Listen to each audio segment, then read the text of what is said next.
Na aula de hoje, nós vamos estudar os gases, mais especificamente os gases perfeitos ou ideais. Agora, por que os gases eles são tão importantes para a termodinâmica? É o que a gente vai ver nessa aula.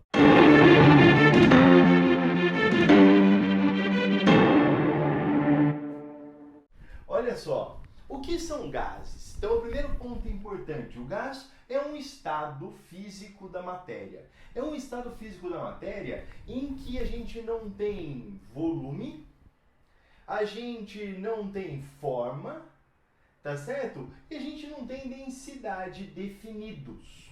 A gente pode medir a massa, a gente pode medir a molaridade, o número de mols, mas a gente não consegue medir o volume, nem a densidade, e ele não possui forma. Então, qual é o volume de um gás? O gás é aquele sujeito que vai preencher o volume do espaço que ele tiver muito rapidamente, tá certo? Isso é um gás.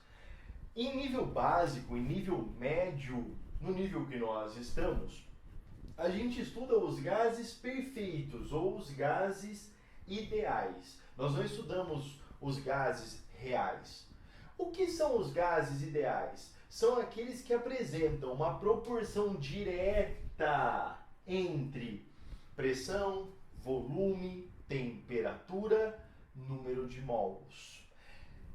Essa proporção direta, ela é homogênea e previsível. Isso é o que define um gás ideal.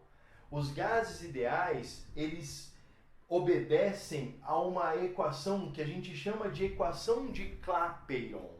A equação de Clapeyron, ela diz o seguinte pra gente, olha. Ela diz que o produto da pressão e volume é igual ao número de mols multiplicado pela constante multiplicado pela temperatura. O que é cada coisa? Então vamos lá. Primeira parte, a temperatura. A temperatura é a medida do grau de agitação das moléculas do corpo. Temperatura sempre em Kelvin. O que é o R? O R é a constante dos gases. O R tem um valor definido de 0,082 atm litro por mol Kelvin ou 8,31 joule por mol Kelvin. Então, esse cara aqui é a constante, tá certo? Constante dos gases. E ela tem um valor de 0,082 atm litro mol Kelvin, tá certo? Ou 8,31 joules por mol Kelvin. A gente vai ver isso mais pra frente. Número de mols. Boa! Número de mols é a massa sobre a massa molar do elemento, tá certo? Então aqui a gente tem número de mols, que é, então vamos lá, que é a massa sobre a massa molar. O volume. Virgílio, volume. O volume é o volume do recipiente, tá certo? Então, o volume que o exercício te der como volume do recipiente é ele. Então, é esse cara aqui, ó, tá? O volume. Bom, e a pressão? A pressão você vai ter que lembrar. A pressão, o que é a pressão? A pressão é a soma das forças aplicadas em uma superfície. Então isso é a pressão. Você tem que lembrar que é a relação entre a força, entre o somatório das forças, tá certo? É a relação entre esse somatório de forças e a superfície e a área. Então você vai ter que lembrar disso, tá bom? Vou até colocar de cor diferente, olha. A pressão, vamos pôr daqui, ó. A pressão, você não pode esquecer que é a relação entre a força e a área. Tá certo? A relação. Então a unidade aqui para nós vai ser Newton por metro quadrado. Então, você percebe aqui a constante mais usada no SI. Então a gente pode, vamos até colocar aí, é 8,31. Ó, 8,31 no SI, que é Joule por mol Kelvin. Tá certo? Bom, isso é o que você precisa saber sobre o estudo dos gases. Então, todos os gases obedecem a isso. Se você acha que beleza, que você manja disso aqui tudo, ótimo, vai para esse minuto aqui do vídeo, já pula tudo e vai para esse minuto aqui, em que eu vou resolver exercícios que envolvem isso aqui, que envolvem essa equação, beleza? Caso você queira saber um pouquinho mais, continua comigo aqui. Porque a equação de Clapeyron, ela não existiu assim, do dia para a noite, o Clapeyron foi lá e falou, PV igual a nRT. Não. Existem pessoas que estudaram os gases. E essas pessoas, elas, obviamente, são citadas nos vestibulares. São citadas em provas. É importante que você saiba. São 3 leis que antecedem a equação de Clapeyron. As 3 leis são leis de Boyle-Mariotti, Charles e Gay-Lussac. Bom, vamos estudar um gás. Por que o gás é tão importante? Porque ele é extremamente expansível. Então, uma vez que eu aumento a temperatura, eu promovo diretamente um aumento de volume ou aumento de pressão. Nós já vimos que quando eu forneço calor para um corpo, esse corpo altera a temperatura, ele sofre dilatação. Se for sólido, a dilatação é muito pequenininha. Se for líquido, a dilatação já é um pouco maior. Se for um gás, a dilatação é muito expressiva e ela é muito rápida, o que torna o estudo do gás algo extremamente perigoso. Então você vai perceber que a cronologia do estudo do gás vem com a coragem dos cientistas. O primeiro sujeito a estudar os gases foi Boyle-Mariotti. Foi Boyle e Mariotti.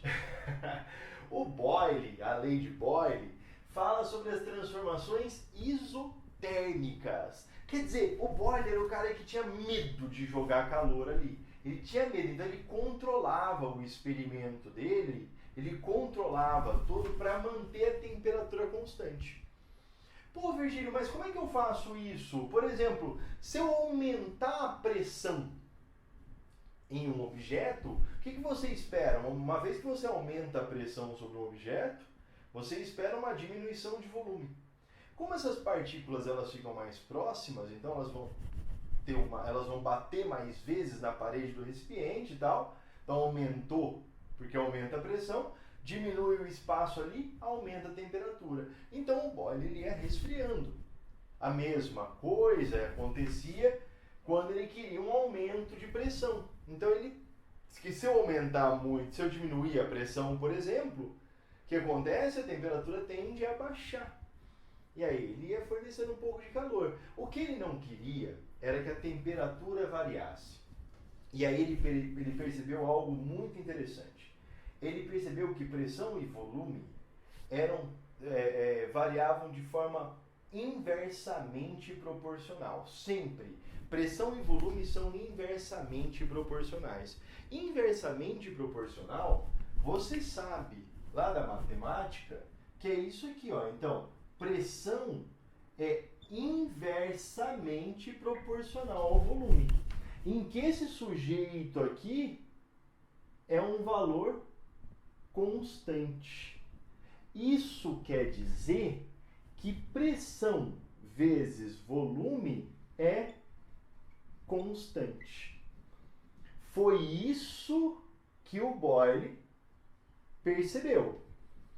Ou para nós, por que isso aqui vai ser muito importante para a gente? Porque eu sei se uma transformação gasosa, por exemplo, é isotérmica.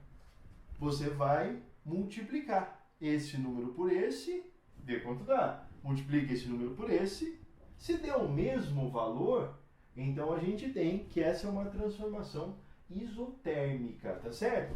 Então, de novo, o que a gente tem? P1 vezes V1 é igual a P2 V2. E, claro, né? P3 V3, P4 V4, isso vai ser sempre uma constante.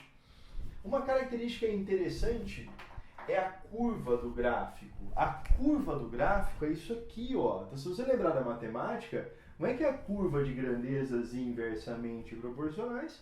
É desse jeito aqui, ó.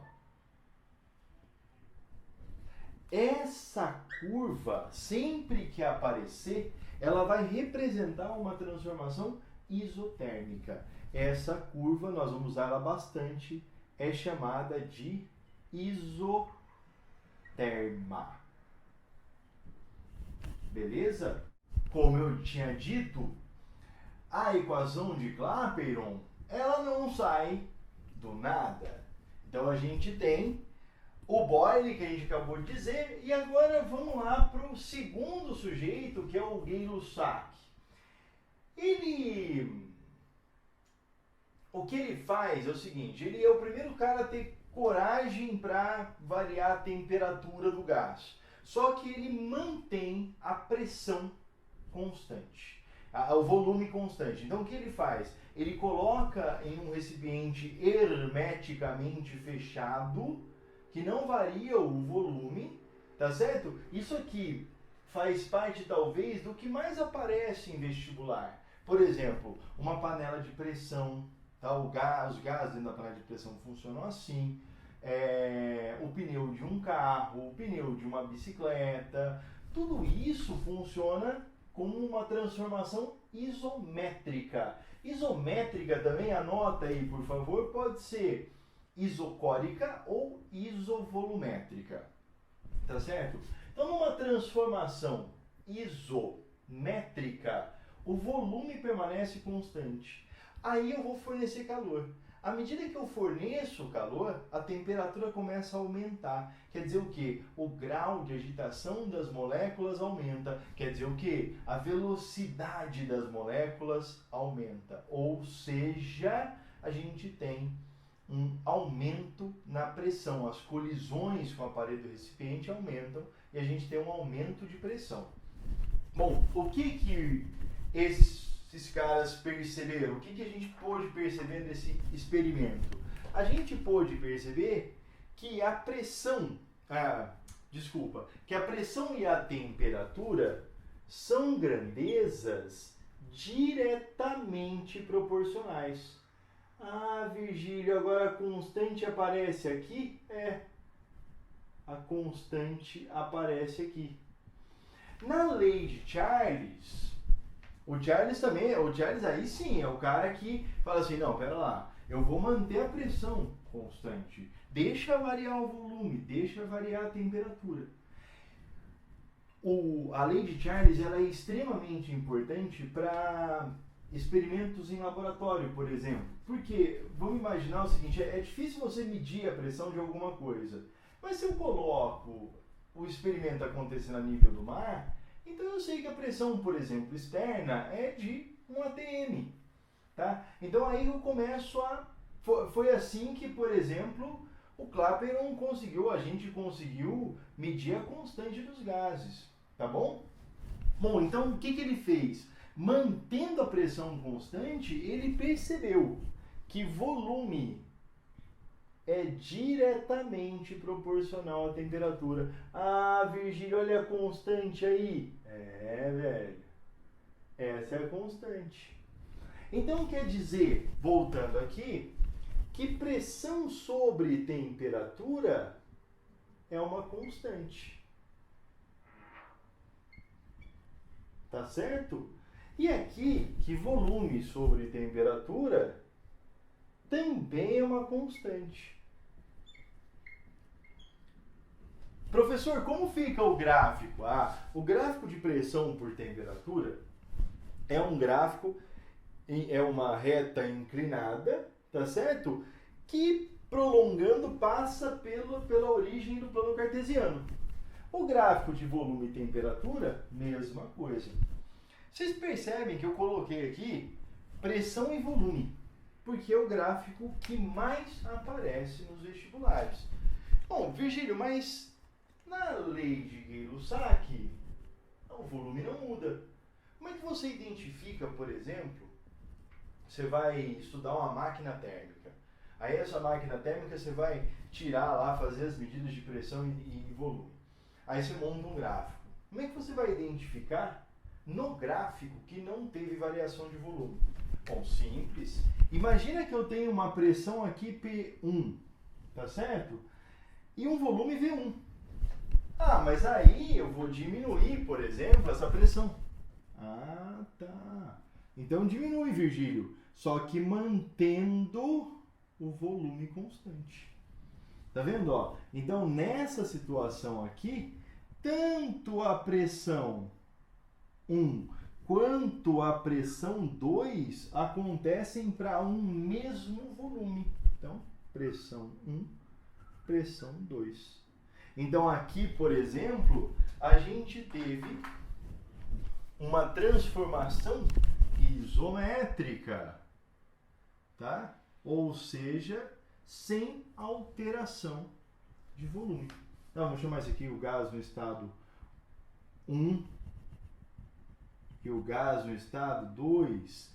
Falando em termos de equação, a gente vai ter o seguinte, olha, P1 sobre T1 é igual a P2 sobre T2.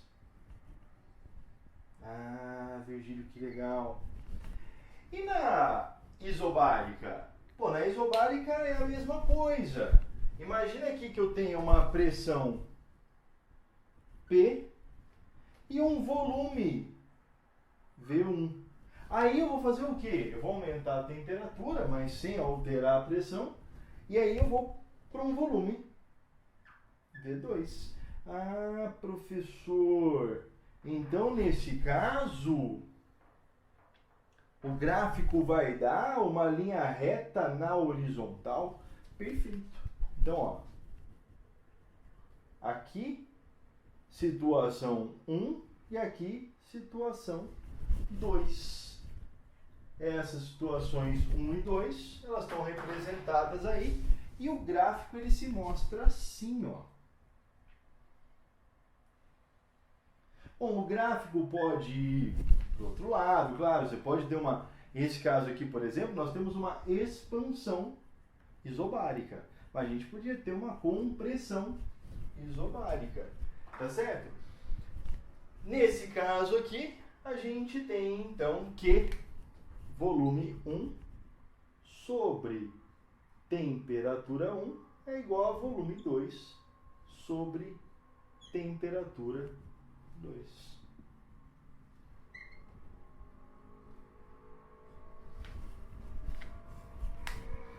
Virgílio, eu estudei na química e na física também uma equação geral para as transformações gasosas. Perfeito, você estudou mesmo. A equação de Clapeyron não funciona, tá certo? Então eu vou te mostrar como ela funciona. Bem, a equação geral para transformações que você tinha me dito, ela é essa aqui, ó. Você falou assim: nossa, Virgílio, eu já vi essa aqui. P1, V1, T1, que é igual a P2. Até o meu professor lá falava piviti-povotó. É verdade. E aí você faz o seguinte, se a temperatura é a mesma, você corta. Fica PV igual a PV. Se a pressão é a mesma, você corta. Fica VT, VT. Se o volume é o mesmo, corta. Virgílio, tem como duas coisas serem constantes? Não. Não, senhores, não tem. Isso aqui, olha que interessante. Isso aqui é uma constante.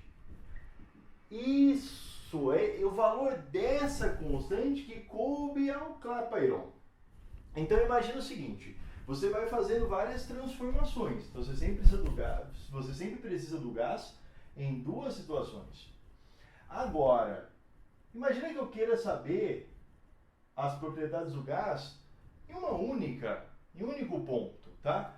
Aí o que a gente tem? Vamos pegar, vamos calcular isso aqui para uma pressão de 1 atm para um volume de 22,4 litros, que é o volume de 1 mol de gás perfeito na CNTP, e a temperatura de 0 graus Celsius.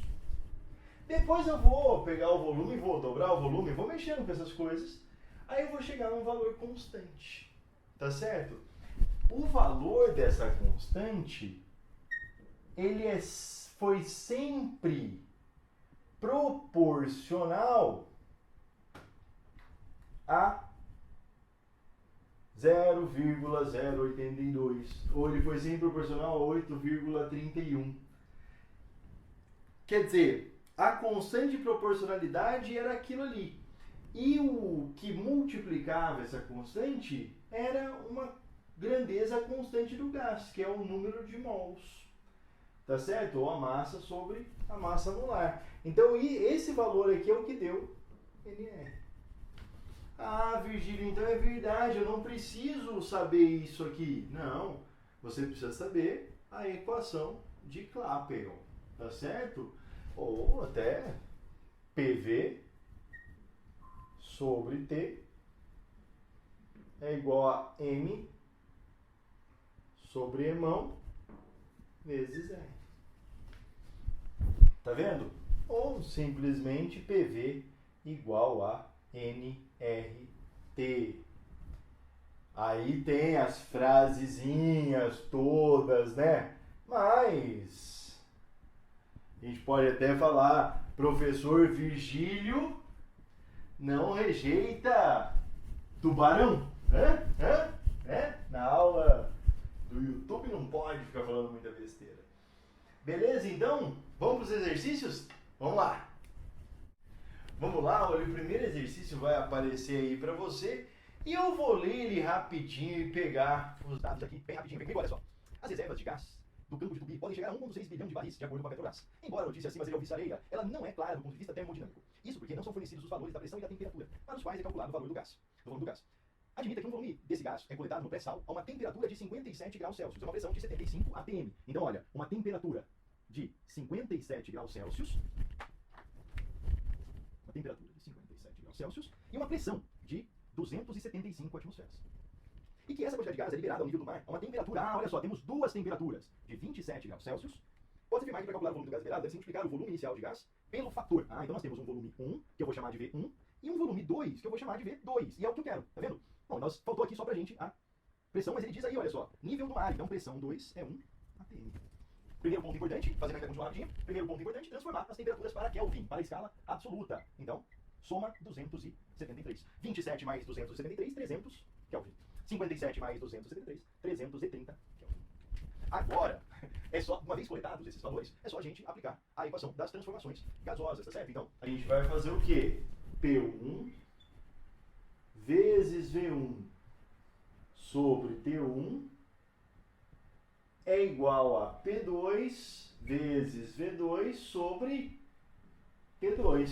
Isso aqui, vamos lembrar, isso aqui é igual a NR, lá de Clapeyron. Só que eu não quero esse valor, não vou trabalhar com esse valor, então eu só vou trabalhar aqui dentro, ó. P1 vai valer 275, V1. A temperatura 1, 330. É igual a P2, que é 1, volume 2, V2, não sei, temperatura 2, 300. Multiplicando em cruz, a gente vai ter então que V2 vale 300 vezes 275 vezes V1 dividido por 330.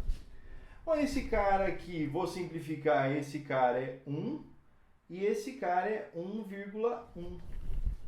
Ah, então V2 vale 275 V1 dividido por 1,1. Este sujeito, essa conta aqui, você pode fazer aí com calma, ela vai dar 250. Tá certo? Então V2 vale 250 V1. Segunda questão. O segundo exercício vai aparecer para você aí e diz o seguinte: você já deve ter notado como é difícil abrir a porta de um freezer logo após tê-la fechado, sendo necessário aguardar alguns segundos para abri-la novamente. Considere um freezer vertical, cuja porta tenha 0,6 metros de largura por 1 metro de altura. Então a gente tem, ó, largura 0,6 metros e altura 1 metro. Aqui você já deve ter percebido que vai dar pra gente achar a área. Ó. Legal, volume interno 150 litros, num dia a temperatura externa seja de 27 graus. Então a temperatura externa, 27 graus, e a pressão externa, 1 vezes 10 a quinta Newton por metro quadrado, que é a pressão atmosférica, tá? Suponha que você tenha aberto a porta do freezer por tempo suficiente para que todo o ar frio do seu interior fosse substituído por ar a 27 graus Celsius. E que, fechando a porta do freezer, quisesse abri-la novamente logo em seguida. Considere nesse curtíssimo intervalo de tempo, a temperatura do ar tenha atingido menos 3. Então a temperatura interna, menos 3 graus Celsius. Determine a força. Putz, ó. A força, então, que a força, o gás vai exercer de fora para dentro. Tá? Então você vai ter uma pressão externa maior. Beleza? Bom, aqui vamos fazer já as transformações importantes. A área vai dar lado vezes lado, né? Altura vezes largura, 0,6 metros quadrados. A temperatura, a gente tem que somar 273. Legal. Então aqui vai dar 300 Kelvin e aqui vai dar 270 Kelvin. Vamos lá então? Olha só. Aí, ó. Então a gente tem que P1, V1 sobre T1 é igual a P2, V2 sobre T2. Virgínia, você não pôs o volume nos dados, não mesmo. Porque imagina o seguinte, você já deve ter aberto a geladeira na sua casa. Quando você abre a geladeira e fecha a geladeira, o volume dela muda? Não muda. Então, nesse caso, a gente tem uma transformação isométrica. Olha só. P1, vamos chamar o P1 de externo. Então, a pressão externa, 1 vezes 10 a quinta. A temperatura externa, 300.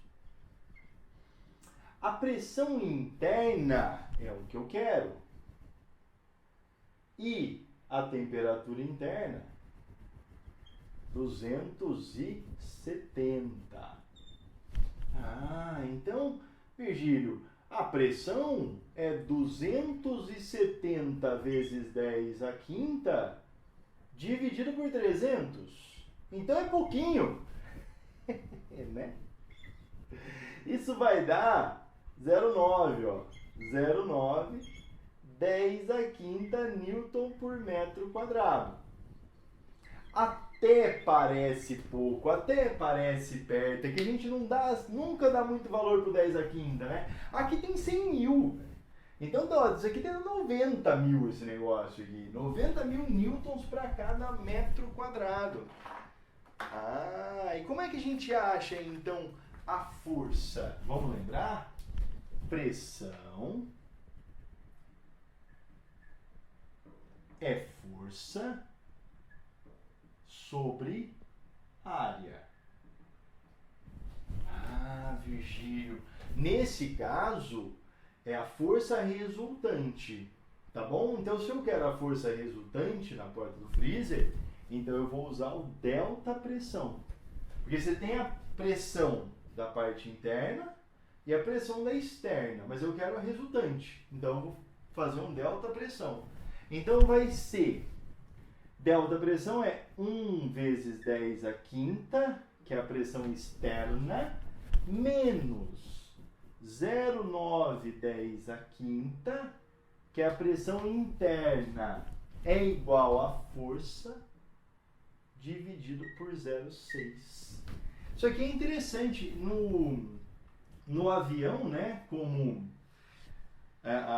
o avião tem que estar pressurizado, então a pressão interna do avião é muito maior que a externa, lá em cima. E aí o que acontece? Se abrir um buraco no avião, as coisas começam a sair. É diferente da gente estar viajando, né? Quando a gente está viajando de carro, aí você abre o vidro lá, o que acontece? O vento entra, né? O ar entra. No avião, se você abrir o vidro do avião, o ar sai, porque a pressão interna é maior que a externa. Bom, vamos continuar aqui. 1 menos 0,9 é 0,1. Então, 0,1, 10 à quinta é igual a F sobre 0,6. Ah, senhor. Então, vai dar força é igual a 0,06 vezes 10 à quinta.